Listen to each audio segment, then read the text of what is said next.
Attorney Dino, to clarify lang kayo binanggit ng kanina, yung pinag-iisipang i-file na usurpation of authority, sino magpa-file? Pilipinas ba or ba may Senado? Laban kanino? And I guess your pasabi ng bakit po? Right now, these groups, hindi lang naman Pilipinas, ang aking grupo, hindi lang rin naman Bantay Senado, hindi Pilipinas, no? At least public interest law.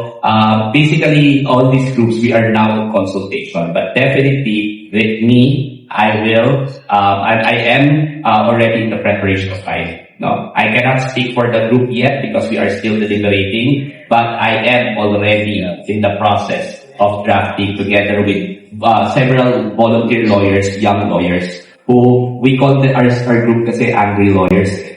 Yung mga batang abogado na nagagalit na sa pambababoy sa ating sistema.